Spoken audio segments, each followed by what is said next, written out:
আপনি 2011 সালের 4 জুলাই কারাগারে গেলেন। এরপর জামিন হলো 9 এপ্রিল 2012 সালে। এরপরে মামলার রায় হলো 2018 সালের 10ই অক্টোবর। আপনাকে 2 বছর কারাদণ্ড দেওয়া হলো, আবার কারাগারে বন্দী হলেন। এরপর আবার হাইকোর্ট থেকে আপনি জামিন পেলেন। সব মিলিয়ে আপনি কারাগারে ছিলেন 2 মেয়াদে 13 মাস 12 দিন। আপনি কিন্তু রায় দেওয়ার আগেই অলরেডি 9 মাস 6 দিন কারাগারে কাটিয়েছেন। এই বিষয়টি আমাদের একটু বলবেন। রায় না হওয়ার আগেই কারাবরণ করতে হচ্ছে। It depends on the gravity of the situation, যে কীরকম অপরাধ এই ব্যক্তি করেছে, তার জন্য হয়তো তাকে আটকে রাখা প্রয়োজন হতে পারে। কিন্তু আমার কেসটা তো ক্লিয়ার, সেটা কোর্ট দেখছে যে মানে how much I am involved. তো সেখানে দেখার পর এখন কেন রাখা হলো এটার উত্তর তো আমি দিতে পারবো না, কোর্ট দিতে হবে যে বিনা কারণে আমাকে সেখানে 9 মাস ওর সামথিং আমাকে সেখানে থাকতে হলো। অথচ যখন চার্জ ফ্রেম হলো, চার্জ ফ্রেম হওয়ার পর দেখা গেল যে আমার অপরাধ এতটুকু যার জন্য আমাকে বেল দেওয়া যেতে পারে, তারপরে বেল দেওয়া হলো। কিন্তু ভেরি আনফর্চুনেট জিনিস আরও সেটা হলো যে যখন বিচার কার্য শেষ হয়ে গেল, আমি তো বেইলেই ছিলাম, বিচার কার্য শেষ হয়ে গেল, আমাদেরকে যেতে হতো কোর্টে। সপ্তাহে 3 দিন 4 দিন 5 দিন ধরে হিয়ারিং হতো, আমরা যেতাম, সেখানে থাকতাম, কোর্ট থেকে চলে আসতাম। একদিন বলা হলো যে অমুক দিন রায় হবে। সেই রায় যেদিন হবে শোনার পরে তো উই আর প্রিপেয়ার্ড যে রায় হবে। আর তখন বলা হলো যে রায় হওয়ার আগে নাকি নিয়ম হচ্ছে যে যারা বেইলে আছে তাদেরকে কাস্টডিতে নিতে হবে। যখন রায় ঘোষণা করা হবে তার আগে বেইলে যারা আছে তাদেরকে কাস্টডিতে নিতে হবে।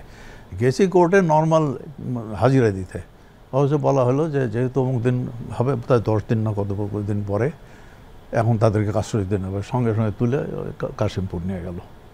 I was not prepared. তো সেখানে নিয়ে যা আবার ওই বেকার কয়েকদিন থাকলাম, সেটা বোধ হয় 22 দিনের মতো। তখন কিন্তু রায় হয়নি। এই 22 দিন আবার কাশিমপুর জেলখানা এমনি পড়ে থাকলাম। 22 দিন পরে রায় হলো, রায় হওয়ার পরে তো কনভিকশন হলো, কনভিকশনের পরে আবার থাকতে হলো। আমি হাইকোর্টে অ্যাপিল করেছি, বেইলের জন্য অ্যাপিল করেছি, আমার অ্যাপিলও গ্র্যান্টেড হয়েছে এবং বেইল আমাকে দিয়েছে কোর্ট। প্রথম তদন্ত রিপোর্টে তো আপনার নাম ছিল না, দ্বিতীয় তদন্ত রিপোর্টে আপনার নাম আসলো। তখন বিএনপির বর্তমান ভারপ্রাপ্ত চেয়ারপারসন তারেক রহমানের নাম ঢুকানো হয়। ওই তদন্ত রিপোর্টে আরও কয়েকজন ব্যক্তির নাম জুড়ে দেওয়া হয়। আমরা জেনেছি এর পেছনে রাজনৈতিক এবং অর্থনৈতিক কারণ ছিল। আসলে ব্যাপারটা কী ছিল? রাজনীতিবিদ যারা ছিলেন, যাদের নাম পরে ঢুকানো হয়েছে এবং এখন দেখা গেল যে আসলে তারা নির্দোষ, এটা রাজনৈতিক কারণেই হয়ে থাকতে পারে আমি মনে করি। কিন্তু আমার প্রশ্ন হলো, আমি যেটা কনসার্ন সেটা হলো যে আমরা যারা পাবলিক সার্ভেন্ট, আমরা তো রাজনীতিবিদ নই, তাহলে আমাদেরকে কেন এর ভেতরে ঢোকানো হলো? আমার কাছে প্রশ্ন এটাই। প্লাস এত একটা অন্যায়ভাবে এই কাজটি কেন করা হলো?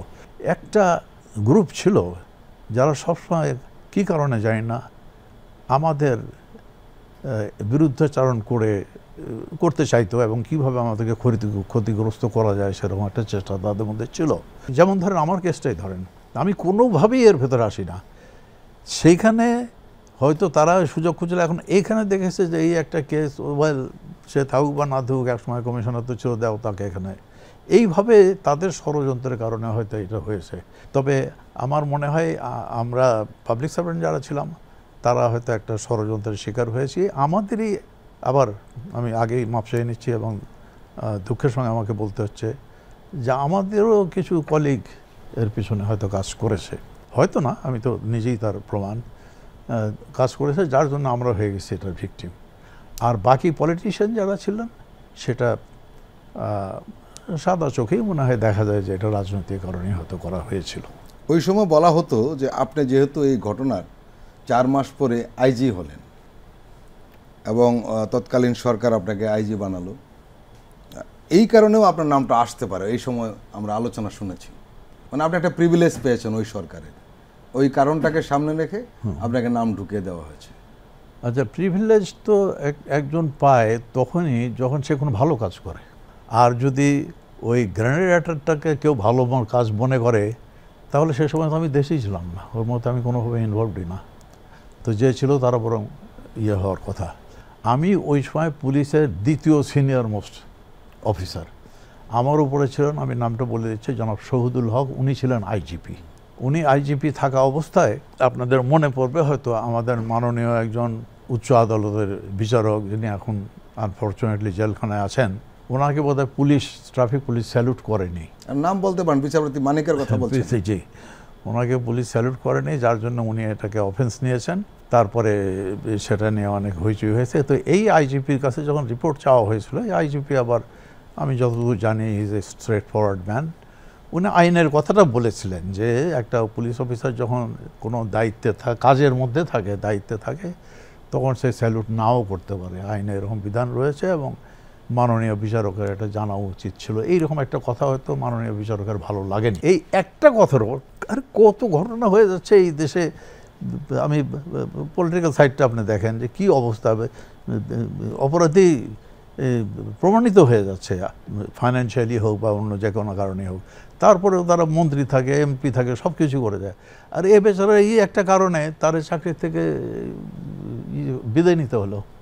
এবং আমার কাছে সবচেয়ে দুঃখ লাগে যে ওই সময় সরকারি দিক থেকেও কিন্তু ওনাকে খুব একটা সাপোর্ট তখন দেওয়া হয়নি। তারপরে হি লস্ট হিজ জব। তো এখন ওইখানে এইটুকু কারণের জন্য তাকে চাকরি ছাড়তে হয়েছে। ওই সময় আমি যেটা আগে বলছিলাম, উনি যখন ওই সময় বিদেশে ছিলেন, শহীদুল হক সাহেব আইজিপি, আমি তখন ছিলাম চার্জে আইজিপির, being the second senior most man. তো অবভিয়াসলি উনি যখন বিদায় হয়ে গেলেন, আমার ইট ইস মাই টার্ন, আইজিপি তো আমাকেই করতে হবে। আমাকে যে আইজিপি করেছে ওইটাই নর্মাল হওয়ার কথা। আমাকে যদি না করতো তাহলে বলতাম যে আমার প্রতি কোনো অন্যায় করা হয়েছে, তখন আই উড হ্যাভ, এটাকে আমি হয়তো চ্যালেঞ্জ করতাম। স্বাভাবিক প্রক্রিয়াতে আপনি স্বাভাবিক প্রক্রিয়াতেই আইজি হয়েছি। কাজে আমি ছাড়া ওই সময় অন্য কারো করার তো কথা না। কাজে অন্য কোনো কারণে আমাকে করা হয়েছে এমনটি মনে করার কোনো কারণে। আর তারপরে আমি সামান্য সময়ের জন্যই ছিলাম, এরপরে আমার ফার্দার কোনো এক্সটেনশন বা এমন কিছু দেওয়া হয়নি।